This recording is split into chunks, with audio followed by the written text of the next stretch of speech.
I have really enjoyed making these wrap-ups as quarterly wrap-ups as opposed to monthly wrap-ups, but if you prefer the monthly wrap-ups, then let me know in comments. If you're liking the quarterly wrap-ups, then let me know too. Welcome back, or if you are new here, welcome. My name is Katrina and I make bookish content as well as movie content here on this channel every week. And if you are looking for my books that I wanted to read in 2025 video, I will leave that linked up here, because obviously in the final quarter of the year you are trying to read those books that you haven't got to yet. So I think it was a good mix again. Last quarter, again, if you haven't seen that video, I'll link it up above in a moment. Last quarter, I was really happy with the spread that I had. I felt like it was a really nice, diverse spread. So starting off strong with Christmas Fling by Lindsay Kelk. If you've been following for a while, it's too dark, that's a problem. If you have been following for a while, you will know that I read anything that Lindsay Kelk writes. I'm a huge Lindsay Kelk fan. I've got a couple of event video vlogs from her. I've got a whole reread series of reading the I Heart series, which I read once before the penultimate book and again before the last book. So you can bet that I enjoyed this one. A Scotsman, you know, that kind of close quarters trope, and just the way Lindsay Kelk writes her rom-coms, the comedy side of it is so strong. Just the way she phrases things, you can like hear her saying it, but also you can really hear like her characters saying it as well. Then we have, let me see, find it for you here. One that I read on Christmas Eve. So we did the Christmas Eve book swap. If you haven't seen that, that is in my Christmas and birthday week vlogmas video, so I'll leave that linked up above.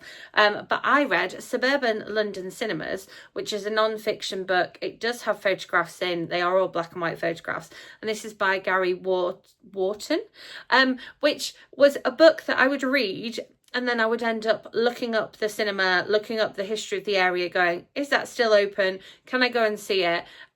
So many of the cinemas are now either bingo halls or snooker halls, which I think is really interesting. And it made me want to think about like other former cinemas in the country, because I've been to a couple of Wetherspoons that are former cinemas. And then I've been to cinemas that were former theatres, and then cinemas that I know started off as one big screen cinema and are now 5 screen cinemas. So yes, and then one that I have a book versus movie video coming up for you very soon, which is The Housemaid by Freida McFadden. I don't know how I hadn't read this one. I am currently just over halfway through the sequel to this one as I'm filming this video. I've been listening to it while I was making the tea just now. And yeah, I don't know how I just hadn't read a Freida McFadden at all. And obviously I read this one with the film coming out, so book versus movie video coming your way soon. So far we've had an adult rom-com, a non-fiction book, and an adult thriller. So moving on, we're going back to non-fiction again. This one, along with one of the others that I've already mentioned, may well feature in my top 10 books of the year. So if you haven't seen that one, make sure you give that a watch. This is Disney Adults. Again, I'm sat here wearing my Walt Disney World sweatshirt, which you've seen many times before. I've, you know, numerous Disney vlogs on the channel. And this is Exploring and Falling in Love with a Magical Culture. And this is by AJ Wolf, who is the voice that you hear when you watch any of the Disney food vlog videos.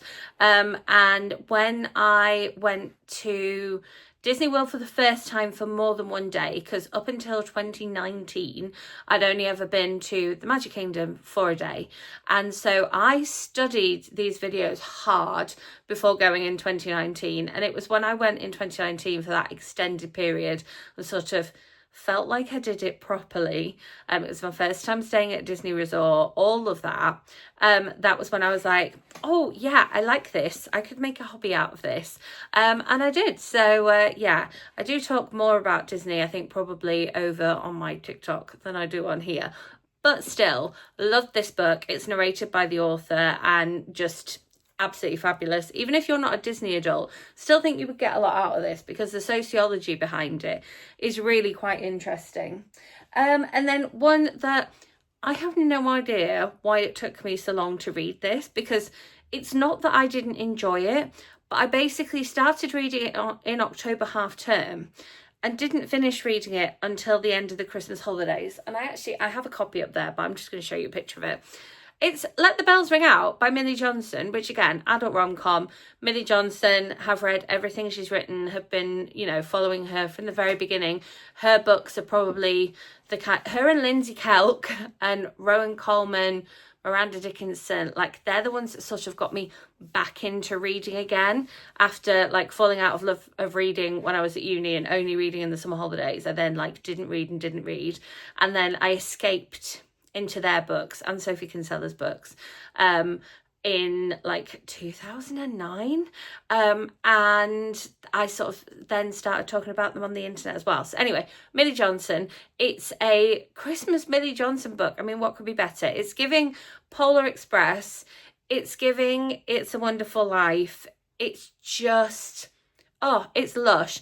And I don't know why it took me so long. I just couldn't kind of like get back to it. I think because I bought myself the physical copy because I was reading the ebook and just like not getting to it. I read like the first quarter at the very start of October half term and then just didn't pick it up. So I bought the physical book, and then again it was like it wouldn't fit in my handbag. So I was only reading it when I was at home. But the big thing is that I finished it and I enjoyed it and I highly recommend it. And it was a great sort of book to read in the run up to Christmas as well, even though I did finish it like 2 days before Christmas. And then one that we got for Christmas, it's another theme here. Like I got these 2 books at Christmas time. Like, well, I didn't get the second one, but like the Suburban cinemas, like how did I read these in the week between Christmas and New Year? I don't know, because that was a really busy week for me. Listen to Peter Kay's diary. So I bought the physical copy of this for Ollie to listen to. And then I was like, oh, should I download the audiobook so we can listen to it in the car? And we ended up listening to it in the car. So he basically goes through his year, and he doesn't just talk about what he's doing in like that February or that July. He talks about, yes, what's going on then, but also about like what February would mean for him, or like a significant thing that happened in a February in his past. And so obviously when you come to like June, July, August, he talks about summer holidays and things like that. And it was written by him, and it was just like reflective anecdotes, nice stories, and I really enjoyed it. I thought it was really good. And I don't think I would have enjoyed it as much if I was reading the physical copy. So really, really recommend the audio, because it just sounds like, oh, excuse me, hiccups. It just sounds like you sat there listening to Peter Kay tell you stories, which I'm not averse to that. So again, sort of going back to non-fiction again, another one I actually listened to with Ollie in the car. And this took us a little while because we were listening to part of it on a sort of longer journey that we had, and then we ended up listening to it in another chunk on a longer journey that we had. And this is When Gavin Met Stacey and Everything in Between. And yes, it has prompted me to rewatch the entirety of When Gavin Met Stacey, which we did do over Christmas. And it's a perfect time to do it because obviously there's Christmas specials there too. And this is Ruth Jones and James Corden having a conversation with each other. So it listens a lot like a podcast. And the length of it's really not that long. Like I say, we listen to it in 2 like longer journeys, because I think the audiobook's only about 5 hours long.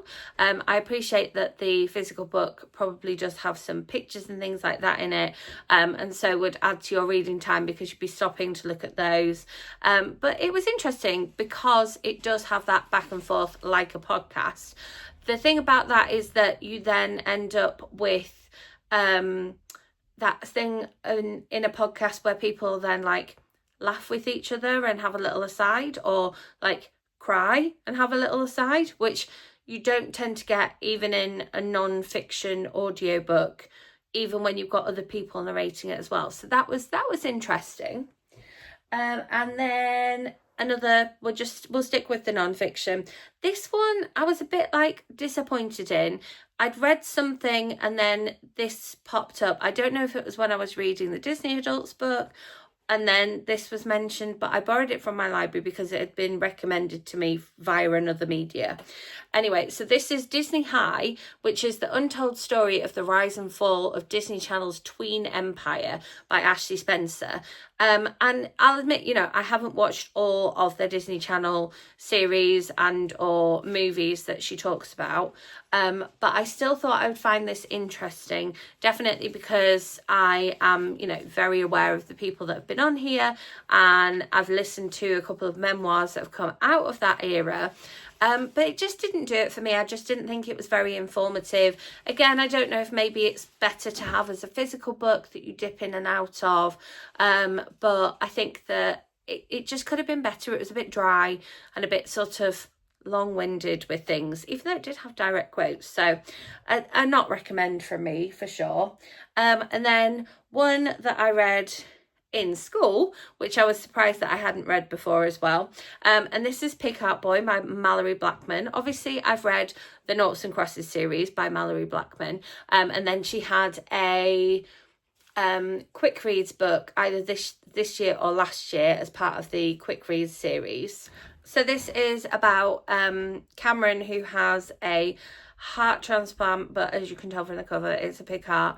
And so it was really interesting discussing with the children the sort of like ins and outs of that, and how Cameron might feel and how his friends might feel and how his family might feel, and the sort of ethics behind that. I really enjoyed reading it with them. I was going to make a book versus movie of this one, but the movie is just so bad. Here's my book versus movie. Read the book or listen to the audiobook. Ignore that a movie ever existed. You're welcome.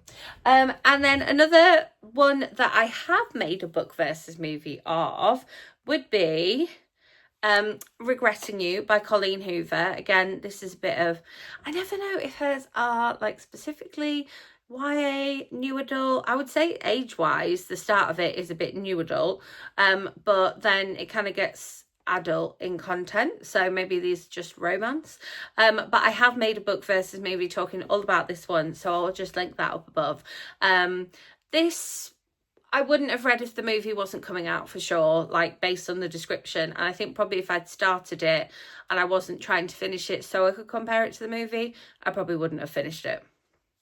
And then finally, one more book versus movie. We have My Oxford Year by Julia Whelan, which I have not yet watched the series of, but I didn't finish this that long ago. I would say probably at the start of December I finished listening to this one.